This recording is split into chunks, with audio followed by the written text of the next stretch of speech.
Thank you for accepting me to interview you. Do you want to just tell me about yourself, how you came to serve at St Patrick's Church? I was 25 years in Moss Side in Manchester as a priest, and I was there on the streets at the time of the riots in 1981.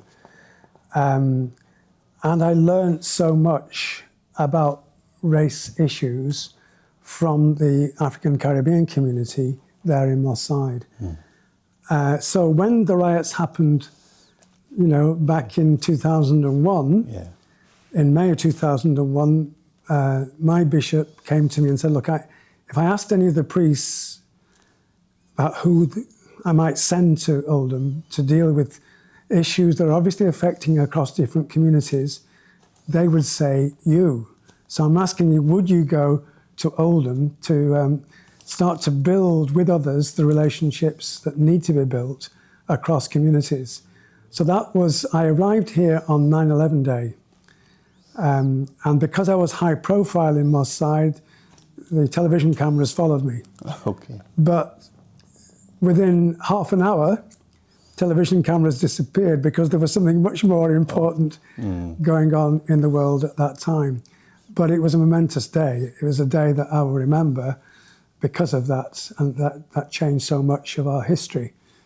And really just emphasized, again, the sort of culture that people simply accepted, that Muslim and Christian can't get on together. There's a clash of cultures. There was a book written by Samuel Huntington that said exactly the same thing.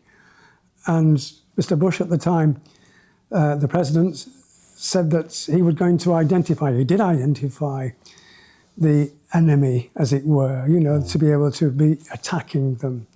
And that was the wrong approach to me.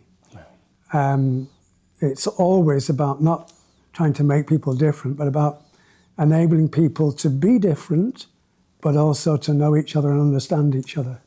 And that's the important thing that I learned from Moss Side, was the importance of being different and everybody accepting each other as different. Not trying to make everybody the lowest common denominator, where we're all the same really, but accepting that there are differences and respecting those differences.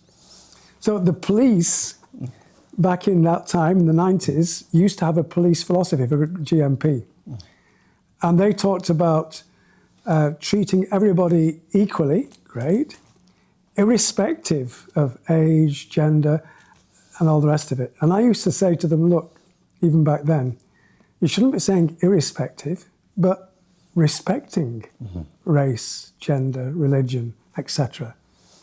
Because it isn't irrespective of, it is actually being aware of those differences and addressing them. You do a lot of work for Interfaith Oldham. When was that created and what's your involvement in it? Okay, it was set up, discussions started to happen after David Ritchie, who was doing a commissioned report on the riots at the time in Oldham for the government. And he brought together people from different faith communities for a meal and was talking to us, and he said, do you guys meet?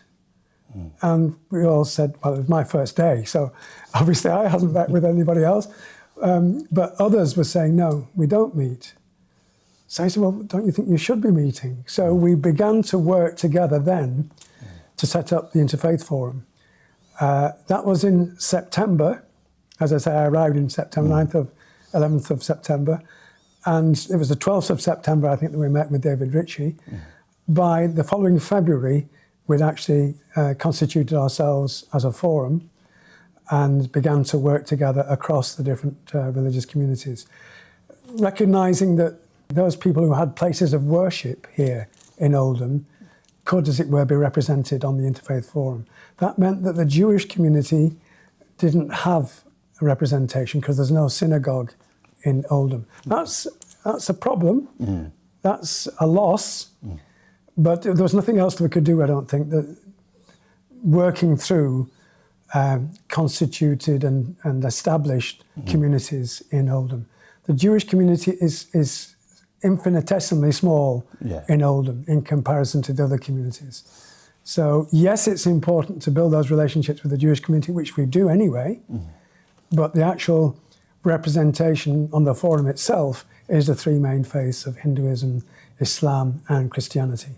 There's a very small Buddhist temple up in Upper Mill, and again we've had representatives from there in the past as well. How does your work affect communities and how do they benefit the interfaith? We work in so many different ways. We work in schools so much, but I'll come back to that. We do put on major events like the Festival of Light every year, which takes Christmas, Diwali, whatever festival in the Muslim calendar is closest to those two, and Hanukkah. And we celebrate under one roof with everybody telling something about their festival, having the opportunity to tell something about their festival, to bring something of a piece of entertainment, whether it's nasheed singing from Islam, or perhaps because we're in Oldham, the brass bands playing Christmas carols or something. Or in Hinduism, it would be Hindu dance, different things like that, that we bring together and enable entertainment and learning to take place on the same day. We'd also have a quiz, an interfaith quiz. And if everybody's sitting around on tables, if they're all the same faith on that table, they won't know all the answers. Yes. So they'll have to go and find somebody from other tables and build up a conversation to be able to find the answers to the quiz. So that's the idea of that. We do that, we get every year about 460 people that come to that event. That's a good turnout. Every year. And about half of those are different people every year. Right.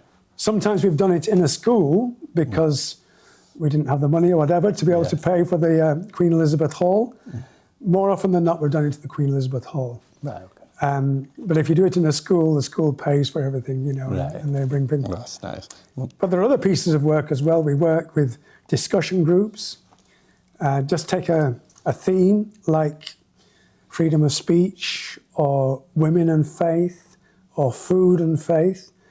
And we bring in people from the different religious communities to a meeting of about maybe 25 to 40 people from a particular area.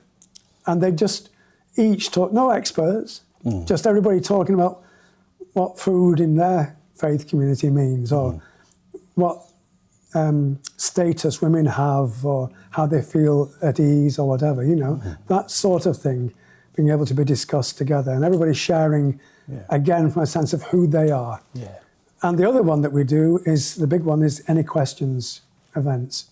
So again, we go into different communities around Oldham and we'd put a panel on of so-called experts like myself from Christianity, somebody, an imam or a mufti from, or a mulana from the Muslim community, and a Hindu priest or somebody who's very knowledgeable in Hinduism.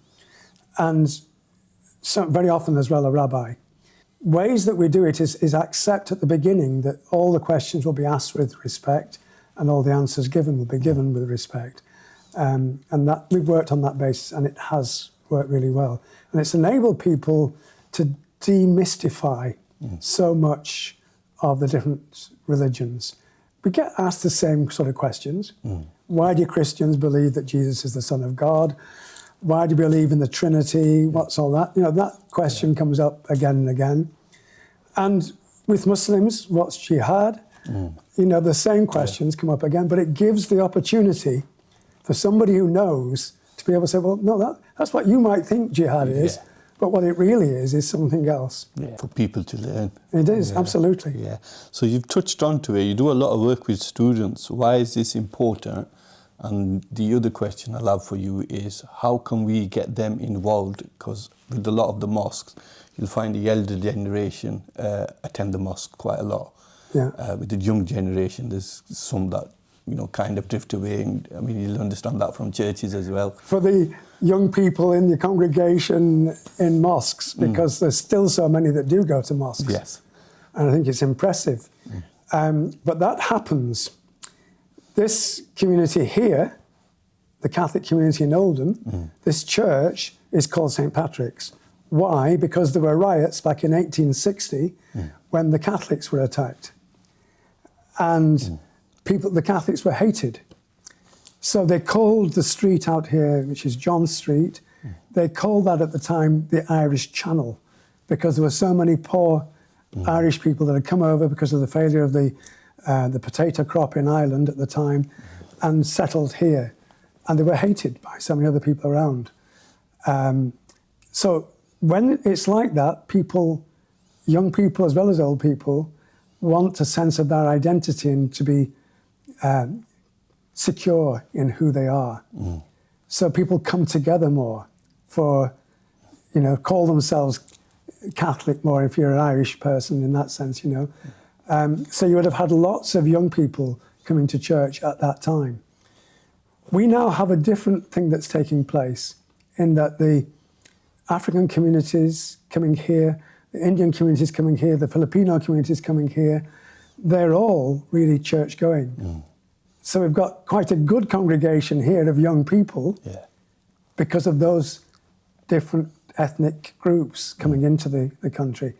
And again, they need that sense of being together with people like themselves, but also being accepted by a wider community that has perhaps the same faith or whatever it is, you know.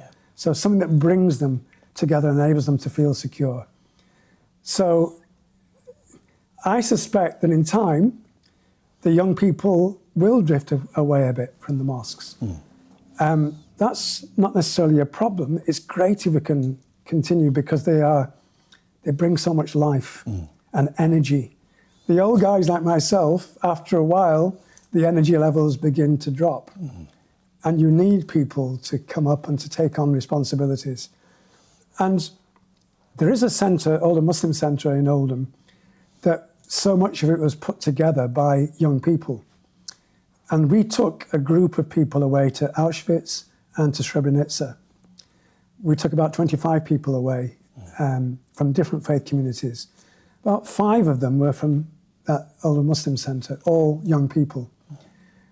They were so affected by what they saw in Auschwitz and what they saw in Srebrenica that when they came back, they made one of the 6 priorities of the Oldham Muslim Centre to build good relationships with the wider community.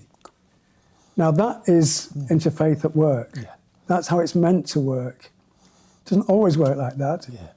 There is a guy called John Paul Lederach who wrote, he's a Mennonite from America, but he worked with Mediation Northern Ireland, a group of peace builders in Northern Ireland. And he talked about that you actually create cohesion like a spider building a web. That you have to take the influences from different communities, different age groups, covering all the spectrum politically and etc., and to bring them together for a lengthy time to listen to each other's stories, to hear each other's pain. And when you do that, you begin to build the web of cohesion in an organic way. So when they go back to their communities, because they are influencers, because they are people of influence, they will spread those ideas. The web will continue to grow. That's John Paul Lederach's idea. That's what we were doing with bringing these young people to Auschwitz and Srebrenica. And in that case, it worked. Can you share a moment working with the students that's really stayed with you? I've just shared one, but there are so many, really. The students themselves will ask any questions that they want, and it can really put you on the spot. And that's good to be challenged. And it enables us, I say, in this respectful way, actually to address things and open their minds to different things. And they have been so willing to engage in the discussion. So proud, if they're from the Muslim community, so proud to have a mufti or a mulana, seeing them working with a Christian like myself and a rabbi and all the rest of it. And it's clear that they're so energized and affirmed by that very process. There's a lot of negative coverage about Muslims in Oldham, Oldham having a big population of Muslims. How can we work together to change this? Again, I believe that's what I talked about with John Paul Lederach, the community cohesion spider's web. That we have to enable people from the different communities to hear each other's stories, to hear each other's pain, to work with young people. We go into schools. I go into, with a mufti or a Maulana, into over 40-odd schools and colleges in Oldham. And we take the 5 pillars of Islam and we show the similarities with Christianity or with Hinduism. Yeah. So I don't want to go through them all, but if we take the 5 prayers, I'm meant to do prayers 5 times a day. Wow. People don't realise that. No. So we have, as a priest, I have an office of readings, a morning prayer, midday prayer, evening prayer, vespers, and compline, night prayer. 5 prayers. Now people just get their minds blown a little bit when they hear that. Yeah. And there are so many occasions like that. But the other pillars, you know, yes, our fasting, unlike Ramadan, is pretty mild in comparison. But it never used to be. In the first 6 centuries of the church, it was almost exactly the same as what the Muslims do now during Ramadan. We've gone lax, we've gone slack in our approach to things. But there were so many similarities there. And the giving, okay, zakat is different from charity, from sadaqah. But there's the same element of understanding the need to think about the people around us, to be aware of the people who are really going through it and being oppressed by their lives that they face, and doing something about it together. Things are so much similar. At the same time, we always say, yeah, there are so many similarities. Yes, there are differences too. And we respect those differences. And we model the friendship that I have, clearly, with a Maulana or a Mufti. I'd even say that when I ruptured the tendon in my knee and was in hospital in Oldham, the first person from the community who came to see me was a Mufti. Wow. The first person. And people in the ward were looking around thinking, what's going on? Yeah. Oh. But that is about the relationships that we've built. Yes. So as a Christian church, what responsibility do faith leaders have when prejudice and misinformation spreads? I believe we have a great responsibility, and to show something of the friendships that have formed across faith communities.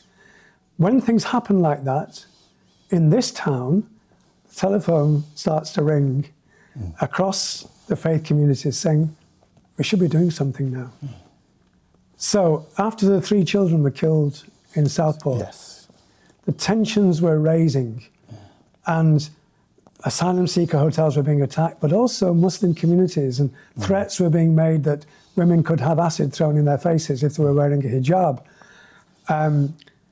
And we thought that we should be doing something. So we talked to Nusrat al-Islam Mosque, and I spoke at Friday prayers that Friday, just after Friday prayers, to explain that, you know, when people are using Christian symbolism at some of these protests, they're not being Christian at all.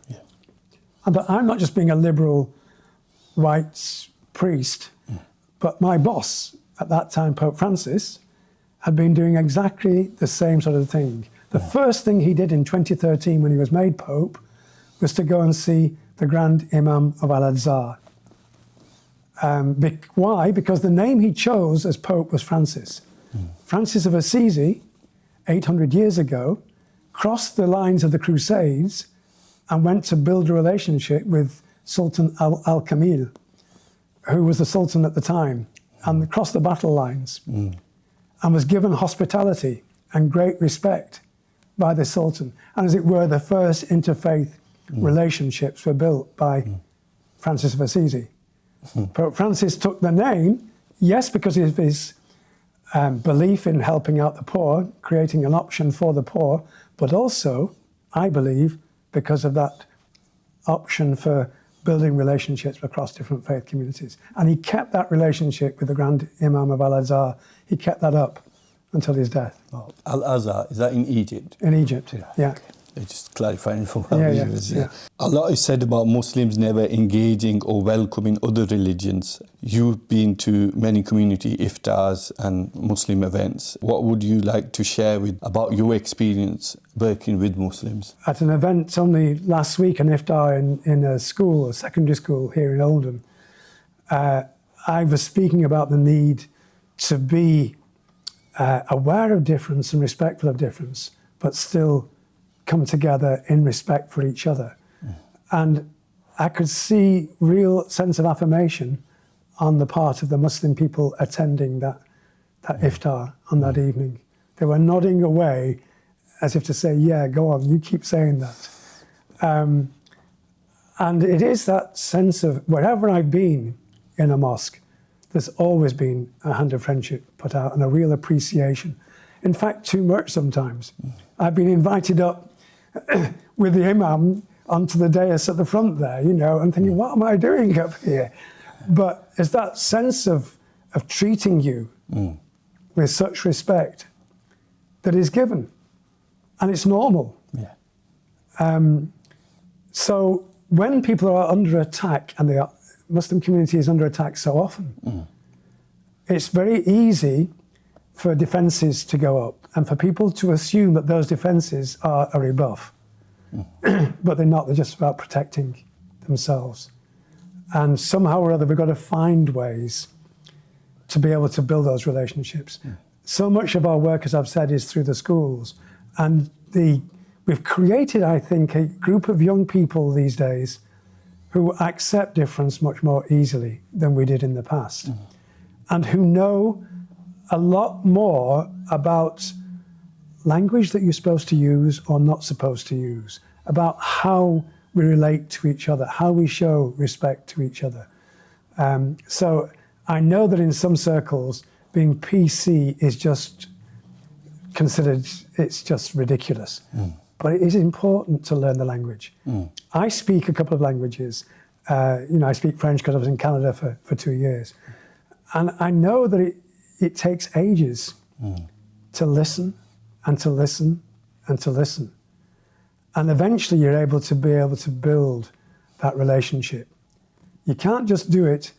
At first, when I was in university in Canada, the English would all sit on one table, the French would all sit on another table. So I took my food and went and sat with the French community. That's the sort of person I am. And yes, there was some that just wanted to talk French, but why not? Yeah. That was their language. And they were the majority around the table. So it was about me having to go and sit and be thinking, I don't know what's going on, but just to keep listening. And then to attempt to try and build those relationships. It takes time. There's no shortcuts. And you can't just say all these things about speaking correctly is just nonsense. It is so important to learn the language that is appropriate in any given situation. What is the one story for you that stands out about Oldham that the people from outside Oldham don't see?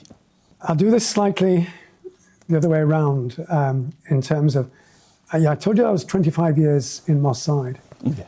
When people hear that I was 25 years in Moss Side, they go, wow. And yet, my life there was fantastic.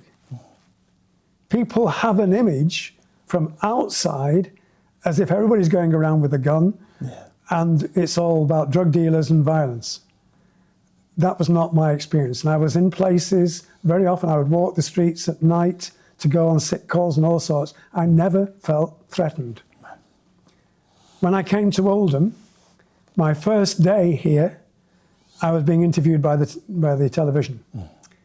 And we walked onto Waterloo Street in Glodwick. Now, people had said to me, it's a no-go area. I was there with a television camera behind me. You could think that could be causing some problems, but everybody treated it with respect. There was no sense of threat from anybody. And it's been the same again, that wherever I've gone in Oldham, there's no sense of threat to me, because I'm not giving that sense of threat to anybody else. Yeah.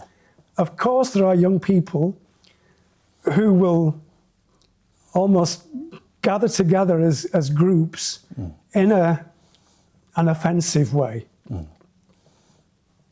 To protect themselves, maybe. But straight away, when they're in a group of that sort, they are almost saying, we're going to give you trouble if you even look at us. Yeah. And that isn't helpful. But if you go around as a vulnerable old man like me, there's no sense of threat whatsoever. Wow, that's amazing. I mean, I know you said you started as a priest in Oldham in 2001, 9/11. Yeah. But don't forget the riots has just taken place just on Waterloo Street. Yeah. And for you to go there, Exactly. that is something. But I didn't believe, you see, the same way that I'd heard people criticise Moss Side and believe things about what was happening in Moss Side, I knew that probably the same would be true here. Yeah. So again, it's about breaking down them barriers. Yeah. Who is part of the interfaith religions? What religion groups do you have? Yeah, so we'd have Hindu, Muslim and Christian, the three big faiths represented in this town. They all have either places of worship that are based here. Yeah. And we work very clearly with those faith communities. But because there's such a problem between some communities and Judaism, with all the things that go on internationally, and we've got to address it. And to me, I would have great support for the people of Palestine. I think their rights, the Balfour Treaty back in 1917, was only pushing an idea of a homeland for the Jewish communities. But the treaty then said, but respecting the rights, civil and religious rights of the people already there. Now that never took place. Right or wrong in what he did call for a respecting of the rights. That never took place, and people were simply moved from their homes. Now, as a human being, I've got to say, rights were never respected, and that has never been respected since, and we've got to address that. But that means I support the Palestinian cause, but not Hamas and the violence of Hamas or Hezbollah, or whichever it is, that violent approach. I don't support that. And nor do I support any hatred of Jews. I would certainly have great problems with things that the Israeli state does and the way it explains itself. But that's because of this, what I consider to be personally a great injustice to many of the Palestinians that live there. So that is international events that we've got to address in this town. And when Gaza was being bombed terribly, the young people from the Muslim community going to schools were saying, why aren't we talking about this in school? Why is nobody addressing this? So we would actually bring a rabbi into secondary school or somewhere, and we'd talk through with a Molana, myself, and the rabbi about some of the issues concerned. And it actually enables that to be seen, that we still can have great respect for each other. Work with the following projects: Women, Health and Faith Project, School Linking Projects. Can you tell us about these projects? You know what happens when groups of faith leaders come together? They tend to be, if they are Roman Catholic like me, or Muslim, or even Hindu, they tend to be all men. Yeah.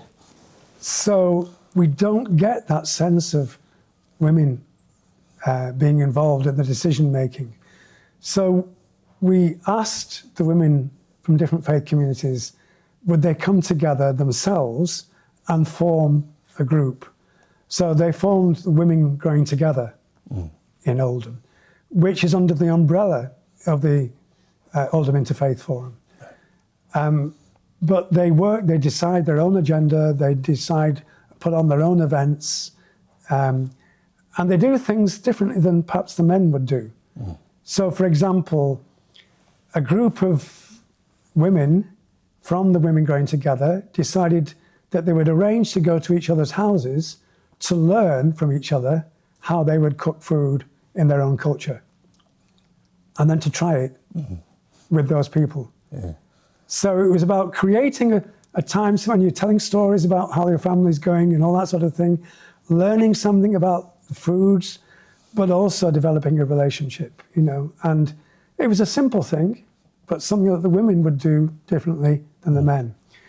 But the women also have issues health-wise that they want to talk about together with somebody who knows what they're talking about. So endometriosis is a serious problem for many women. So they brought in an expert on endometriosis, and they began to talk about it as women of different faith communities learning together. And so it's about that women and health in that sort of way. They would also put on their own what they call speed dating events, where they just go from one person talking about their faith and what's important to them in this, and then go to another table and do the same thing again with another person, and round in that way. So yeah, there are different ways of doing things that the Women Growing Together do. School Linking Project is where the schools in Oldham have an agreement where if there's a mainly Muslim school or a mainly white school or a mainly Christian school, that they will make an effort to come together at least for a time to work for the whole day on different projects.